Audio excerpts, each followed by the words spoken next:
Meet Denise and Patrick. On a random Tuesday afternoon in March, they hit $2.4 million in their retirement accounts. Patrick actually printed out the spreadsheet. Denise stuck it to the refrigerator under a little lobster magnet. They were both 52 years old, and the tab at the bottom of that spreadsheet said they could safely pull out $96,000 a year. Forever. They had done everything right. 26 years of maxing out the 401k, driving a trusty Toyota Camry with 190,000 miles on it. They lived below their means, and they had finally made it. So Patrick walked into work and turned in his badge. But 3 weeks later, a health insurance quote showed up in the mail. The cost? $2,100 a month. Here is the part that completely broke their math. If they had less money, that quote would have been close to zero. That is not a loophole, folks. That is the rule. There is a very specific band of wealth in America, roughly between $2 and $3 million. It's a band that is big enough to disqualify you from every kind of government help and subsidy, but small enough that just one bad decade in the stock market completely ruins you. If you are anywhere on the road toward this number, you are walking into a minefield without a map. And today, we're going to find out exactly where your magic retirement number breaks. Let me be crystal clear right out of the gate. $2.5 million is a lot of money. It puts you roughly in the top 10% of households in your age group. The median American household net worth is around $192,000. So if you're watching this from somewhere well short of $2 million, do not click away. Because every single trap I'm about to walk you through is triggered by your income, not your net worth. They don't check your bank balance. They check what you report on your taxes in a given year. That means these tripwires are waiting for you whether you have $600,000, $900,000, or $3 million. The folks with $2.4 million just get there first and set off the alarms, so the rest of us can see where they are. Let's start with a rule you've definitely heard of and probably never questioned, the 4% rule.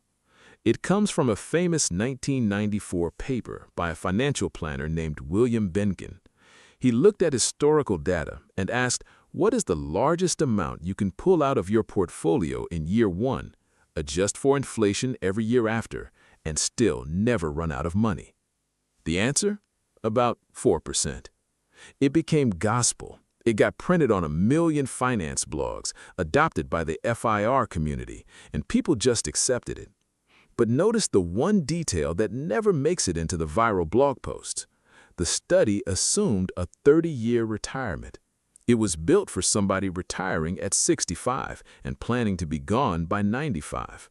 If that's you, you're fine. But Patrick is 52. If he lives to 97, which is not remotely exotic with modern medicine, his retirement is 45 years long. It's 50% longer than the study that gave him his safe withdrawal rate. When researchers stretch the timeline to 45 years, your safe withdrawal number plummets. It drops from 4% down to roughly 3.5%, or even lower depending on market valuations. Let's run the math on yourself. $3 million at a 4% withdrawal rate is $120,000 a year.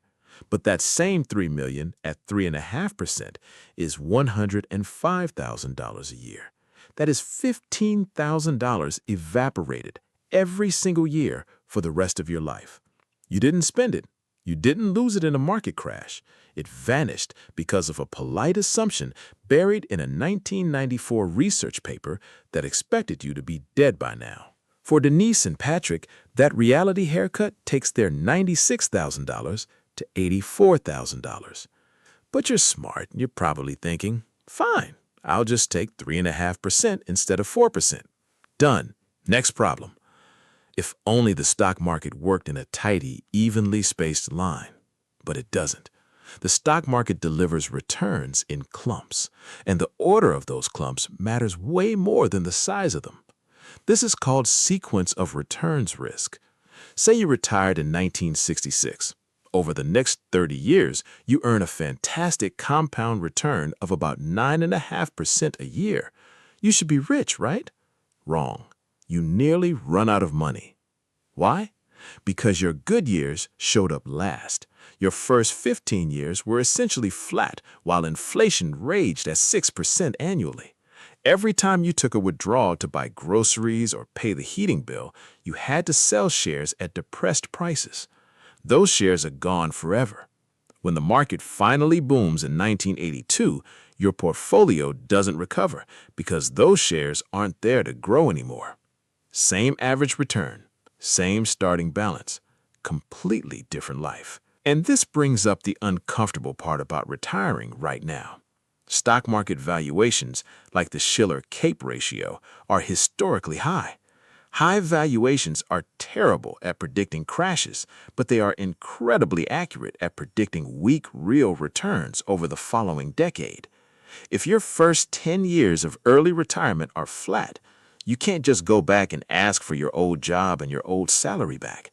That door closes quietly over a few years, and nobody sends you a notice. Now, let's talk about the absolute biggest blind spot for early retirees. Medicare starts at 65. If you retire at 52, you have 13 years of buying your own health insurance on the open market with zero employer help. The Affordable Care Act provides premium subsidies, but here is what nobody tells you about how those subsidies work. They are based on a cliff, not a bracket. A tax bracket is like a toll booth. It takes a slightly bigger slice of your next dollar, but waves you through. A cliff is a trap door. It takes everything at once the moment you cross the line. Let's look at a 60-year-old making $62,000 a year in income. Thanks to government subsidies, they pay about $515 a month for a solid health plan. But if that same person makes $64,000 a year, they cross the subsidy cliff. Their subsidy goes to literal zero. That same exact plan for that same exact body suddenly costs $1,244 a month. They made $2,000 in extra income, and it cost them nearly $9,000 in extra healthcare premiums. For a couple, that cliff line sits right around $84,000 to $85,000. Do you remember the number on Denise and Patrick's refrigerator? It was $96,000.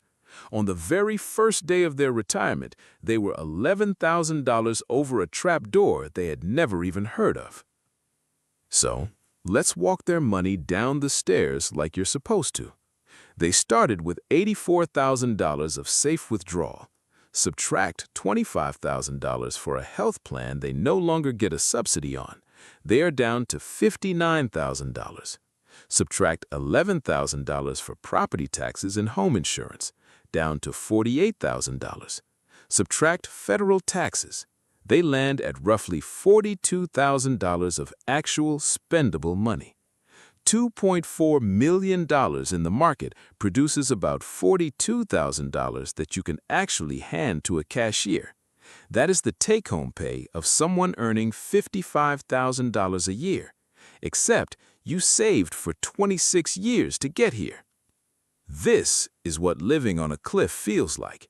It feels like turning down a fun consulting gig because the extra $5,000 will cost you $10,000 in insurance. It feels like your spouse asking if you can help your daughter with a security deposit and you having to rerun your entire annual tax projection just to say yes. It feels like performing poverty on paper just to survive the system. And this health cliff doesn't stand alone. It is wired to the exact same switch as your taxes. Early retirement is supposed to be your golden window for tax planning. Your earned income drops, so financial advisors tell you to do Roth conversions. You move money from traditional accounts to a Roth, pay a low tax rate now, and defuse the tax bomb waiting for you at age 73 when required minimum distributions force you to take money out. Or they tell you to take advantage of the 0% long-term capital gains bracket. Harvesting gains at 0% is the only free lunch the IRS gives you. Here's the nightmare. Every dollar you convert to a Roth counts as income. Every dollar of capital gains you realize counts as income. And your health insurance subsidy, it is measured on income. Look at the trap you are in. Convert to a Roth to save your future self. You blow past the health cliff and lose your subsidy today. Harvest tax-free gains. You blow past the health cliff. Keep your income artificially low to protect your health subsidy. You do nothing for 13 years and hand a massive, heavily taxed portfolio to your 73-year-old self who now has zero choices left. And, oh, by the way, Medicare at age 65 has a surcharge that is based on your income from 2 years prior. So the Roth conversion you do at 63 directly spikes your Medicare premium at 65. It is a game of financial twister where every mat square is on fire, and the only number that controls all of it is your MAGI, your modified adjusted gross income, the income you choose to show on paper. That is the most important number in retirement, yet everyone is entirely obsessed with the $2.4 million net worth on the fridge. Now, take a deep breath. I know I just stacked a lot of bad news on your plate, but there is a massive counter-argument here, and it deserves a fair hearing. The truth is, $2.4 million is not doomed. What is doomed is a rigid plan. If you just blindly pull a fixed inflation-adjusted number out of your account every year, regardless of what the market does, yes, you have a high risk of failure. But humans aren't rigid. Financial planners use something called guardrails. When your portfolio falls, you skip your inflation raise and trim your spending a little. When the market runs hot, you take a bonus. Research shows that just being a little flexible can push your safe withdrawal rate well over 4.5% or even 5%. Furthermore, retirement spending isn't a straight line, it's a smile. You spend a lot in your early 60s when you're traveling and active. Spending drops significantly in your 70s as you slow down, and it only ticks back up at the very end for healthcare. Do you want to know the craziest statistic in all of retirement research? The Employee Benefit Research Institute tracked what retirees actually did with their money. People who retired with $500,000 or more only spent about 12% of their total assets over their first 20 years of retirement. Roughly a third of them died richer than the day they quit their jobs. Your biggest risk is probably not running out of money. Your biggest risk is spending 40 years building an impenetrable fortress and then starving to death inside of it because you were too terrified to open the pantry.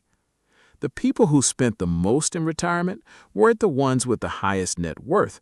They were the ones who had a guaranteed floor of income to cover their absolute basics. The trap in the title of this video isn't that $2 to $3 million is too little money. The trap is that it is the exact amount where you are wealthy enough to be invisible to the government safety net, but not quite wealthy enough to completely stop caring about it. If you have $5 million, the subsidy cliffs don't matter because you can easily absorb the extra costs. If you have $800,000, the system catches you and subsidizes you.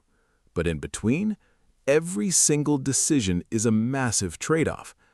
So what happened to Denise and Patrick? They're okay, but not because the market boomed, because they threw away the first spreadsheet and built a better one. They picked a new number, $78,000. They designed their life to sit safely under the subsidy cliff with room to spare. Patrick picked up 15 hours a week of part-time consulting, mostly because he was bored, and those 15 hours of cash flow protected their portfolio better than an extra $400,000 in the bank ever could. The spreadsheet is still on the refrigerator. The lobster magnet is still holding it up. The number on it is just a little smaller now, but for the first time, it's an honest number. I'm not a financial advisor, and this isn't financial advice. If your stakes look anything like this, please sit down with a professional who does this for a living. Stop asking, how much money do I need to retire? That number goes on a fridge and stops being useful the day you quit. Ask yourself instead, at what income am I going to choose to live? And what does showing that number on paper actually cost me? Thanks for watching. If this video changed how you look at your retirement map, hit that subscribe button. Share this with someone in their 40s or 50s, and I'll see you in the next one.